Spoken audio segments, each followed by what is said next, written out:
पहले one day international match में दूसरी गेंद पर 0 रन पर ही आउट हो गए। लोगों ने सोचा कि बच्चा है 16 साल का, अभी तो नया है खेल में, लेकिन किसको पता था कि ये इंसान जिद्दी इंसान है और इसी जिद्दी इंसान को बाद में क्रिकेट का भगवान माना गया। और सेंचुरी की हाफ सेंचुरी और हाफ सेंचुरी की सेंचुरी भी लग जाती है अगर ये खिलाड़ी 8-10 मैच और खेल लेता तो। 0 से जिद्दी बन गए, जिद्दीपन ने हीरो बना दिया, जिद ने 0 और हीरो के बीच में एक पुलिया बना दी। दुनिया के कई रिकॉर्ड तोड़ डाले इन्होंने। एक सामान्य कद के खिलाड़ी किसी खेल के भगवान कैसे बन गए? अब क्या कहें इनके बारे में। बच्चा बच्चा जानता है, बड़ा बुजुर्ग जानता है। उनकी जिद ने उनको 16 साल की उम्र में इंटरनेशनल टीम में जगह देकर मैदान में उतार दिया।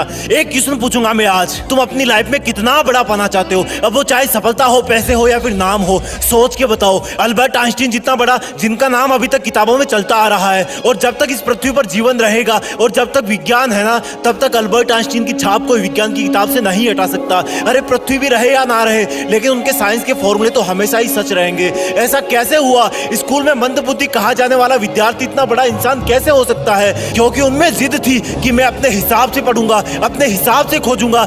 जिद थी कि बस करता रहूंगा। बनना चाहते हो इतना बड़ा? वापस आते हैं अपने कंट्री में, ज्यादा पुरानी बात नहीं है। रतन टाटा जी ने एक कार लॉन्च की इंडिया में, नहीं चली, घाटा होने लगा। जब ज्यादा घाटा होने का अंदेशा हुआ तो अपना कार व्यापार बेच चले किसी और कंपनी के पास, ताकि और ना हो। वहां मीटिंग मिला, जब आप कार व्यवसाय के बारे में जानकारी नहीं क्यों कार व्यापार डील पर छोड़ दी। वापस आते टाइम रास्ते में सोचते रहे कि बहुत हो गई बेइज्जती, अब मैं दिखाता हूं कि टाटा क्या चीज है। मेहनत करी, तगड़ा बिजनेस मॉडल बनाया और गजब की कार इंडस्ट्री खड़ी कर दी। 10 साल बाद वही कंपनी जिसकी मीटिंग में उनकी इंसल्ट हुई थी, उस कंपनी में भी तगड़ा लॉस हुआ। रतन टाटा जी ने उनको ऑफर दिया कि बेचना चाहते हो, अब कंपनी बेचना चाहते हो, बताओ मैं खरीद लूंगा। और वो कंपनी उन्होंने अपने नाम कर ली। ये होती है जिद कि ऐसा क्या है जो मुझ में नहीं है। क्या था इन सब लोगों में कॉमन? एक जिद कि नहीं रुकूंगा, करता रहूंगा, खुद को बेहतर से बेहतर बनाऊंगा। उनमें जिद थी कि वही बनूंगा जो मैं बनना चाहता हूं, चाहे कितनी भी रुकावटें आए। जिद है तो है। बनना चाहते हो उनके जैसा? मन किया ना बनने का, लेकिन ये जो लेकिन वर्ड है ना, वही तुम्हारी वाट लगा देता है। मैं कुछ करूं तो सही, लेकिन मैं बड़ा बनूं तो सही, लेकिन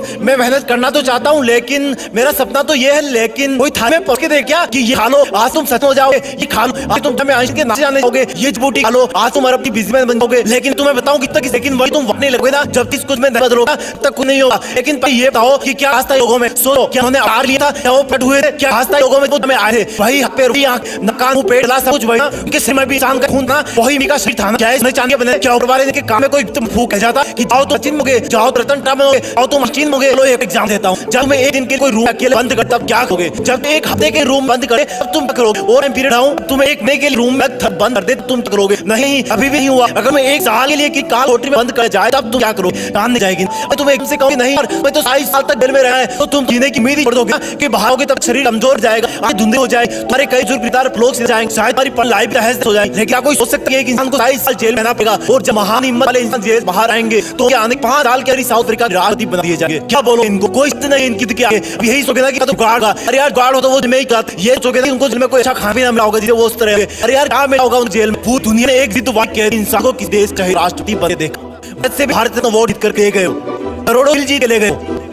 बोलोगे ऐसा कोई ना होती है यार करोड़ों में। हर बात ये है क्यों करोड़ों एक ही इंसान था जिसके पास इतनी जिद होती है, इंसान बार बार गिरता है, बार बार उठता है, गिरता है, उठता है, लेकिन फिर गिरता है, लेकिन उठना नहीं छोड़ा क्योंकि वो जिद्दी होता है। जिद सिर पे जिद होती है उन्हें, सब सेम होता है, वो हम जैसा ही पैदा होता है। लेकिन जब दुनिया से आता है, दुनिया का बच्चा उनको मिस करा है। हर न्यूज़ चैनल, हर अखबार उनके जाने का गम करता है कि हमने एक महान इंसान को खो दिया। अब शायद कोई ऐसा नहीं कर पाएगा क्योंकि वो मानव से महामानव बन जाता है, क्योंकि वो मेहनत करने की हदें पार कर जाता है, काम करते रहने की जिदें पार कर देता है। वो एडिसन की तरह बल्ब बनाने के लिए हजारों बार फेल हो जाता है, लेकिन फिर भी जिद करता है कि रुकना मेरा काम नहीं, जब तक यमराज ना आ जाए तब तक आराम नहीं। यमराज भी आएंगे तो बोलूंगा कि सर थोड़ी सी मेहनत और कर लेने दो प्लीज। जिद मत छोड़ना, मेहनत करने की, हद पार कर जाना जिद करने की, तभी बनोगे महान, तभी रखेगी दुनिया तुम्हें जाने के बाद याद। लेकिन इस लेकिन वर्ड को ना तुम डस्टबिन में फेंक देना, अपने आप से जंग के लिए माथा टेक देना, जिद में खुद को झोंक देना, अपने आलस को ठोक देना।